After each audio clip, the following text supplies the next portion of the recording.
اعوذ باللہ من الشیطان الرجیم بسم اللہ الرحمن الرحیم وانتم لباس لہن صدق اللہ العظیم وصدق رسولہ النبی الکریم صلی اللہ علیہ وآلہ وسلم۔ جس طرح کہ گزشتہ ویڈیو میں آپ سے عرض کر چکا ہوں کہ اللہ کے نبی صلی اللہ علیہ وآلہ وسلم نے بیت اللہ سے لے کر بیت الخلاء تک کے تمام طریقے اپنے طریقے سے بتا دیے کہ اس کے مطابق آپ زندگی بسر کریں۔ آپ کا کھانا، آپ کا پینا، آپ کا اٹھنا، آپ کا بیٹھنا، یہ سارا کا سارا کیا دین شریعت کے مطابق ہوگا اور آپ کو ثواب ملے گا۔ اور اگر آپ کھائیں گے شریعت کے خلاف، پیئیں گے شریعت کے خلاف، لیٹیں گے شریعت کے خلاف، تو شریعت ہماری یہ کہتی ہے کہ آپ کو ثواب نہیں ہوگا، بلکہ آپ نبی کریم صلی اللہ علیہ وآلہ وسلم کے طریقے سے ہٹ۔ تو میں نے آپ سے عرض یہ کی تھی کہ آداب مباشرت پر آپ کے سامنے کچھ گزارشات پیش کروں گا، کچھ ویڈیوز بناؤں گا، صرف اور صرف عوام کو فائدہ پہنچانے کے لیے، کیونکہ ہمارے کئی ایسے نوجوان ساتھی، نوجوان لڑکیاں ہیں کہ جن کو یہ نہیں پتہ کہ شریعت کے مطابق آداب مباشرت کیا ہے اور میاں بیوی کے حقوق کیا ہے، بیوی کی میاں پر اور میاں کی بیوی پر کیا حقوق ہے۔ گزشتہ ویڈیو میں آپ کو بتا چکا ہوں کہ کیا طور طریقہ ہے۔ آج ہم بات اس بات پہ کریں گے کہ جب شادی کی پہلی رات ہوتی ہے، دلہن اپنے کمرے میں آ جاتی ہے، تو جب شوہر اپنے کمرے میں جائے تو طریقہ کیا ہے، ہمیں شریعت کیا بتلاتی ہے۔ تو شوہر کو اس بات کا خیال رکھنا چاہیے کہ کمرے میں داخل ہوتے وقت اپنا دایاں پاؤں کمرے میں رکھے اور اونچی آواز کے ساتھ السلام علیکم ورحمۃ اللہ وبرکاتہ۔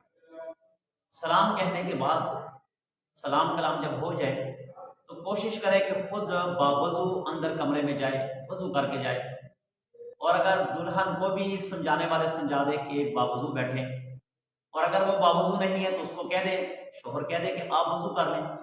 جب وضو کر چکو تو اسی کمرے میں جانماز بچھا کر دو رکعت نفل شکرانے کے پڑھو، کیونکہ اللہ رب العزت نے ایک دوسرے کو کیا کہا کہ تم ایک دوسرے کے لیے کیا ہو، لباس ہو۔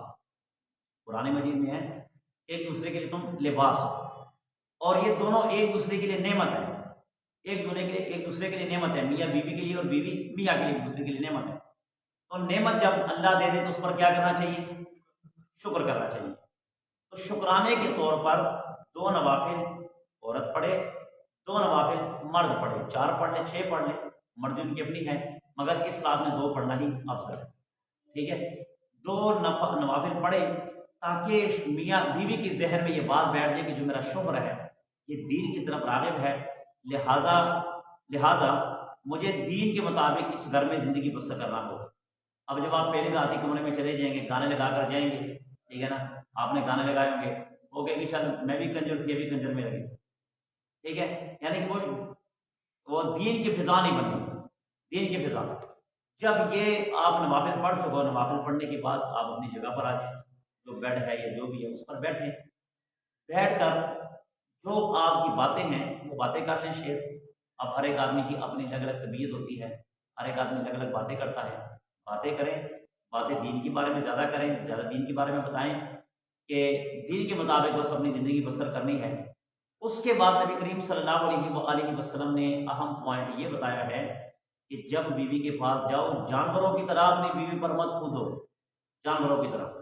جانور کو دیکھا ہوتا ہے، جانور نے کبھی دیکھا بکرے نے بکری کو کس کی ہوئی، کبھی دیکھا ہے، یا مرغے نے مرغی کو، ٹھیک ہے نا، پہلے چومی کی ہو، ایسا کہ میں آپ کو واضح طور پہ بتاؤں کھلم کھلا، کیونکہ شریعت میں شرم کوئی نہیں، ہماری شریعت ہمیں کھول واضح طور پر بتاتی ہے، تو ہمیں کیا شرمانے کی ضرورت ہے۔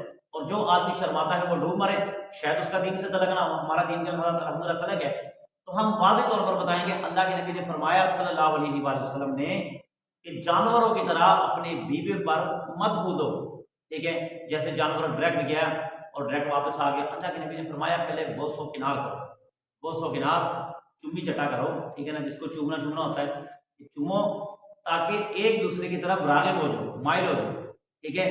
پھر اللہ کے نبی صلی اللہ علیہ وآلہ وسلم نے یہ طریقہ بتایا کہ اس کا ہاتھ پکڑو یا اس کی پیشانی، اللہم جنب الشیطان وجنب الشیطان ما رزقتنا، یہ دعا پڑھو۔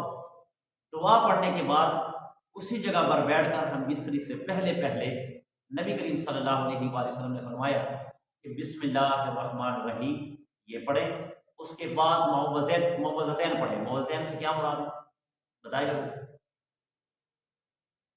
کوئی آپ میں سے کوئی؟ کسی کو نہیں پتا؟ معوذتین کہتے ہیں کہ قل اعوذ برب الفلق قل اعوذ برب الناس. ٹھیک ہے، یعنی کہ 4 قل پڑھ لے، قل هو اللہ احد قل یا ایھا الکافرون قل اعوذ بالفلق قل اعوذ برب الناس. یہ پڑھے وہاں پر بیٹھنے کے بعد پڑھے تاکہ شیطان کی شر سے آپ دونوں میاں بیوی دور رہو. جب آپ یہ کر چکو اس کے بعد ہم بستری کا طریقہ نبی کریم صلی اللہ علیہ وآلہ وسلم نے یہ بتلایا کہ میاں اور بیوی مکمل لباس اتار کر ننگے نہیں ہونا. مکمل لباس اتار کر جانوروں کی طرح، جانور کپڑے پہنتے ہیں نہیں نہ پہنتے، تو یہ فرمایا گیا کہ مکمل لباس پہنا کر نہیں بیٹھنا، یعنی کہ مکمل لباس اس سے نہیں اتروانا.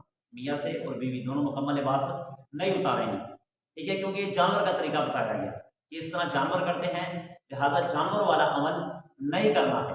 لباس خود نبی کریم صلی اللہ علیہ وآلہ وسلم کے بارے میں حضرت عائشہ صدیقہ رضی اللہ عنہا فرماتی ہیں کہ نبی کریم صلی اللہ علیہ وآلہ وسلم کی جتنی زندگی میرے پاس گزری، آج تک نبی کریم صلی اللہ علیہ وآلہ وسلم نے نہ کبھی میرے جسم کو دیکھا اور نہ میں نے ان کے جسم کو دیکھا ہے. لہٰذا یہ دوسری ویڈیو ہے جس کو ہم کہیں گے پارٹ 2. انشاءاللہ تیسری ویڈیو کل بنائیں گے. اللہ سے دعا ہے کہ شریعت کے مطابق ہمیں زندگی بسر کرنے کی